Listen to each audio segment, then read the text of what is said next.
Stress అంటే మనలో ఉండే ఒక సర్వైవల్ మెకానిజం. నేచర్లో రకరకాల డేంజర్స్కి మన బాడీ ఇచ్చే రియాక్షనే స్ట్రెస్. మన ఎవల్యూషన్లో క్రూర మృగాల నుంచి తప్పించుకోవడానికి, ఇంకా మనల్ని మనం కాపాడుకోవడానికి స్ట్రెస్ చాలా ఉపయోగపడింది.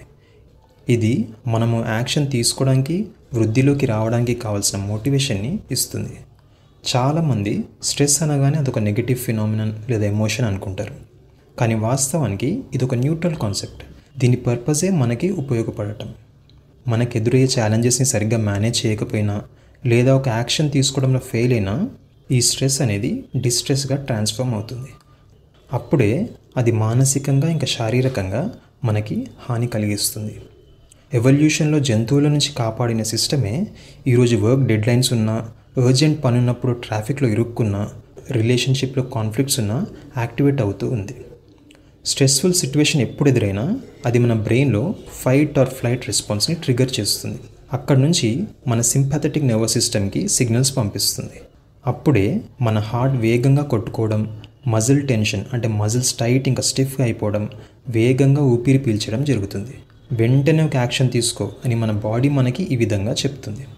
కానీ మనం ఈరోజు అడవిలో లేము, లైఫ్ అండ్ డెత్ సిచ్యువేషన్స్ని ఫేస్ చేయట్లేదు. అయినా కూడా థ్రెట్ ఏమీ లేని సిచ్యువేషన్స్లో కూడా బ్రెయిన్ ఈ విధంగా రియాక్ట్ అవుతుంది.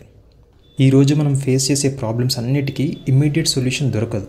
వెంటనే ఒక యాక్షన్ తీసుకోవాల్సిన కంపల్షన్ అన్నిసార్లు ఉండదు.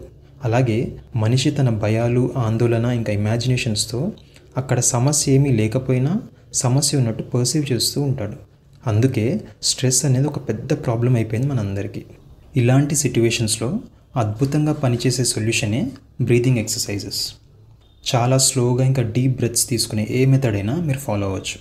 మనం స్ట్రెస్లో ఉన్నప్పుడు తీసుకునే బ్రీదింగ్ని షాలో బ్రీదింగ్ అంటాం. అంటే లంగ్స్ని పూర్తిగా కాకుండా అప్పర్ పార్ట్ని మాత్రమే ఎంగేజ్ చేస్తాం. మీరు నెక్స్ట్ టైం అబ్జర్వ్ చేయండి. ఈ బ్రీదింగ్లో ఆక్సిజన్ ఇంటేక్ చాలా తక్కువ ఉంటుంది, స్ట్రెస్ ఏమో ఇంక్రీజ్ అవుతూ ఉంటుంది.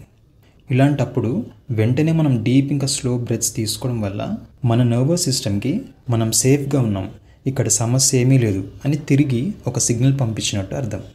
షాలో బ్రీతింగ్కి కౌంటర్గా డీప్ బ్రీతింగ్ని డెమాన్స్ట్రేట్ చేస్తూ నర్వస్ సిస్టమ్కి ఫిజికల్గా కమ్యూనికేట్ చేస్తాం, ఇక్కడ ప్రాబ్లం ఏమీ లేదు, నువ్వు కొంచెం తగ్గొచ్చు అని. ఇలా చేసినప్పుడు మన నర్వస్ సిస్టమ్ రిలాక్స్ అవుతుంది, మనలో స్ట్రెస్ హార్మోన్స్ తగ్గి నార్మల్ అయిపోతాం.